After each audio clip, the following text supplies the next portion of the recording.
Well, first of all, these are amazing times. These are amazing times because we're at the beginning of a new industrial revolution. Production of energy through steam, production of electricity, and information revolution with PC and internet, and then now artificial intelligence. We are experiencing two simultaneous transitions, and this has never happened before. The first transition is the end of general purpose computing and the beginning of accelerated computing. It's like specialized computing. Using CPUs for computation as the foundation of everything we do is no longer possible. And the reason for that is because it's been 60 years. We invented central processing units in 1964, the announcement of the IBM System 360. We've been riding that wave for literally 60 years now. And this is now the beginning of accelerated computing. If you want sustainable computing, energy-efficient computing, high-performance computing, cost-effective computing, you can no longer do it with general-purpose computing. You need specialized, domain-specific acceleration. And that's what's driving at the foundation our growth, accelerated computing. It's the most sustainable way of doing computing going forward. It's the most energy efficient. It is so energy efficient, it's so cost effective, it's so performant that it enabled a new type of application called AI. The question is, what's the cart and the horse? You know, first is accelerated computing and enabled a new application. There's a whole bunch of applications that are accelerated today. And so now we're in the beginning of this new era. And what's going to happen is there's about $1 trillion worth of installed base of data centers around the world. And over the course of the next 4 or 5 years, we'll have $2 trillion worth of data centers that will be powering software around the world. And all of it's going to be accelerated. And this architecture for accelerated computing is ideal for this next generation of software called generative AI.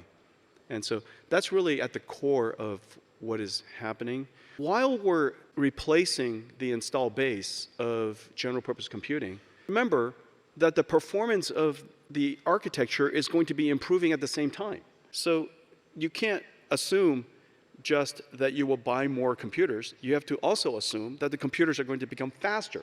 Therefore, the total amount that you need is not going to be as much. Otherwise, the mathematics, if you just assume that computers never get any faster, you might come to the conclusion we need 14 different planets and 3 different galaxies and four more suns and to fuel all this. But obviously, computer architecture continues to advance.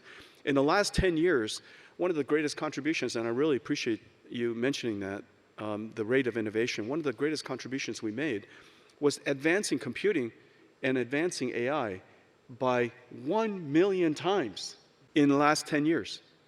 And so whatever demand that you think is going to power the world, you have to consider the fact that it is also going to do it 1 million times larger, faster, more efficiently.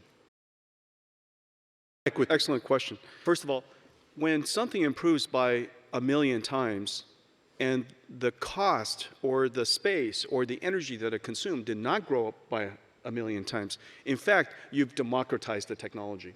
Researchers all over the world would tell you that Nvidia single-handedly democratized high-performance computing. We put it in the hands of every researcher. It is the reason why AI researchers, Jeff Hinton in University of Toronto, Yann LeCun, I think Yann's going to be here, University of New York, Andrew Ng in Stanford, simultaneously discovered us.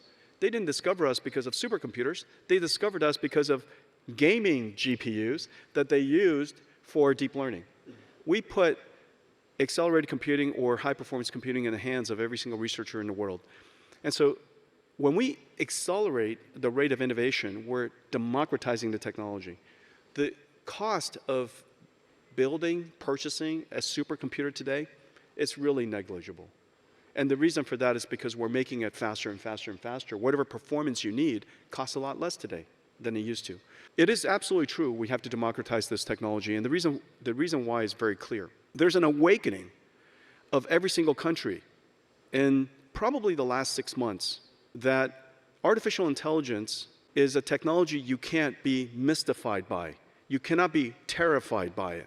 You have to find a way to activate yourself to take advantage of it. And the reason for that is because it's the beginning of a new industrial revolution, and this industrial revolution is about the production, not of energy, not of food, but the production of intelligence. And every country needs to own the production of their own intelligence, which is the reason why there's this idea called sovereign AI. You own your own data. Nobody owns it. Your country owns the data. It codifies your culture, your society's intelligence, your common sense, your history. You own your own data. You therefore must take that data, refine that data, and own your own national intelligence. You cannot allow that to be done by other people. And that is a real realization. Now that we've democratized the computation of AI, the infrastructure of AI, the rest of it is really up to you to take initiative, activate your industry, build the infrastructure as fast as you can so that the researchers, the companies, your governments can take advantage of this infrastructure to go and create your own AI. The first thing you have to do is you have to build infrastructure. If you want to mobilize the production of food, you have to build farms. If you want to mobilize the production of energy, you have to build AC generators. If you want to operationalize if you want to digitalize your economy, you have to build the internet. If you want to automate the creation of artificial intelligence, you have to build the infrastructure. It is not that costly. It is also not that hard. Companies all around the world, of course, wants to mystify, terrify, glorify, all of those ideas. But the fact of the matter is they're computers. You can buy them off the shelf.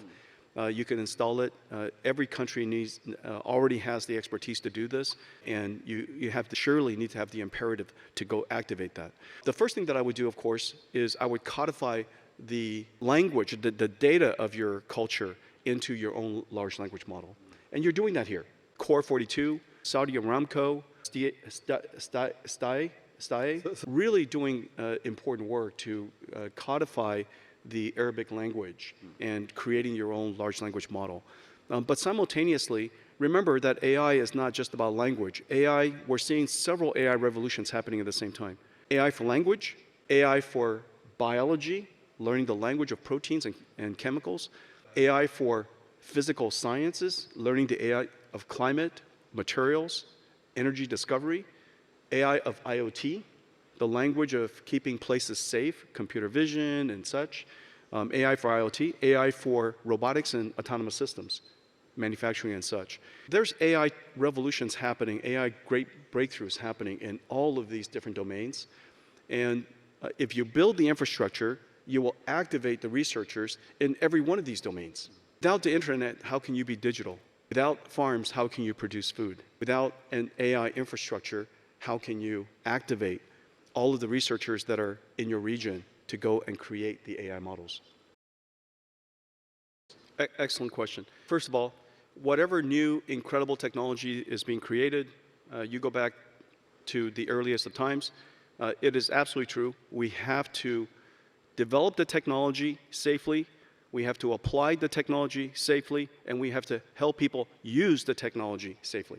And so whether it's the plane that I came in, cars, manufacturing systems, medicine, all of these different industries are heavily regulated today. Those regulations have to be extended, augmented to consider artificial intelligence. Artificial intelligence will come to us through products and services.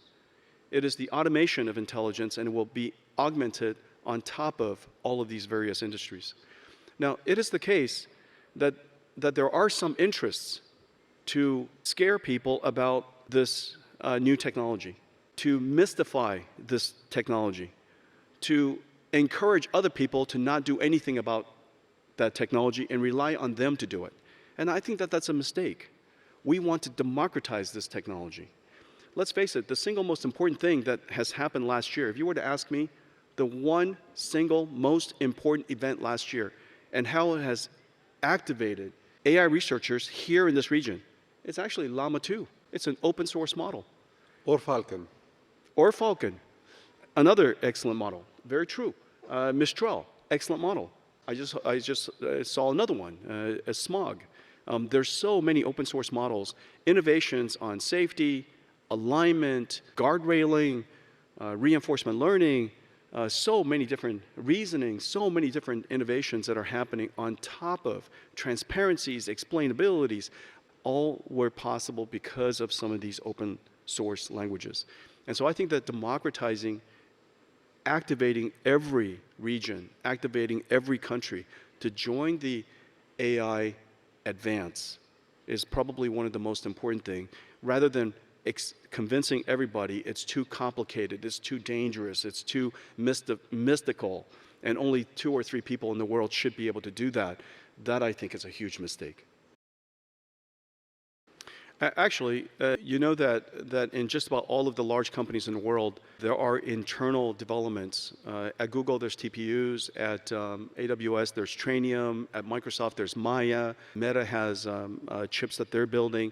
In China, just about every single CSP has chips that they're building. The reason why you mention NVIDIA GPUs is NVIDIA GPU is the only platform that's available to everybody on any platform. That's actually the observation. It's not that we're the only platform that's being used. We're simply the only platform that's used that democratizes AI for everybody's platform. We're in every single cloud. We're in every single data center. We're available in the cloud, in your private data centers, all the way out to the edge, all the way out to autonomous systems, robotics, and self-driving cars. One single architecture spans all of that. That's what makes NVIDIA unique. That we, in the beginning when CNNs were popular, we were the right architecture because we were programmable. Our CUDA architecture has the ability to adapt to any architecture that comes along. So when CNN came along, RNN came along, LSTMs came along, and then eventually transformers came along, and now vision transformers, bird's eye view transformers, all kinds of different transformers are being created. A next generation state space models, which is probably the next generation of transformers. All of these different architectures can live and breathe and be created on NVIDIA's flexible architecture. And because it's available literally everywhere, any researcher can get access to NVIDIA GPUs and invent the next generation. Wow, excellent question. I'm going to say something, and it's going to sound completely opposite of what people feel. You probably recall, over the course of the last 10 years, 15 years, almost everybody who sits on a stage like this would tell you it is vital that your children learn computer science. Everybody should learn how to program. And in fact, it's almost exactly the opposite. It is our job to create computing technology such that nobody has to program, and that the programming language is human. Everybody in the world is now a programmer. This is the miracle. This is the miracle of artificial intelligence. For the very first time, we have closed the gap. The technology divide has been completely closed. And this is the reason why so many people can engage artificial intelligence. It is the reason why every single government, every single industrial conference, every single company is talking about artificial intelligence today. Because for the very first time, you can imagine everybody in your company being a technologist. And so this is a tremendous time for all of you to realize that the technology divide has been closed. Or another way to say it, the technology leadership of other countries has now been reset. The countries, the people that understand how to solve a domain problem in digital biology or in education of young people or in manufacturing or in farming, those people who understand domain expertise now can utilize technology that is readily available to you. You now have a computer that will do what you tell it to do, to help automate your work, to amplify your productivity, to make you more efficient. And so I think that this is just a tremendous time. The impact, of course, is great, and your imperative to activate and take advantage of the technology is absolutely immediate, and also to realize that to engage AI is a lot easier now than at any time in the history of computing. It is vital that we upskill everyone, and the upskilling process, I believe, will be delightful, surprising, to realize that this computer can perform all these things that you're instructing it to do and doing it so easily.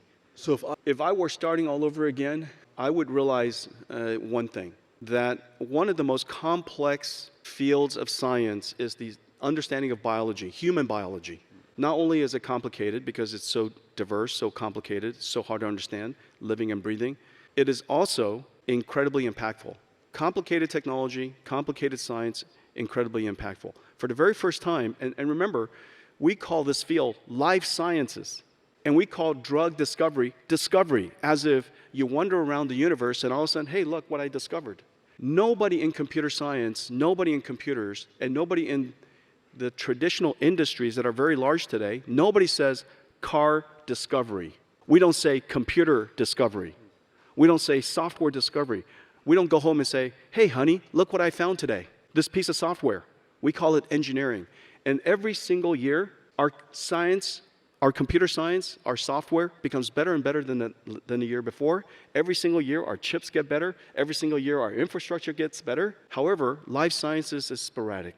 If I were to do it over again right now, I would realize that the technology to turn life engineering, life science to life engineering is upon us. And that digital biology will be a field of engineering, not a field of science. It will continue to have science, of course, but not a field just of science in the future.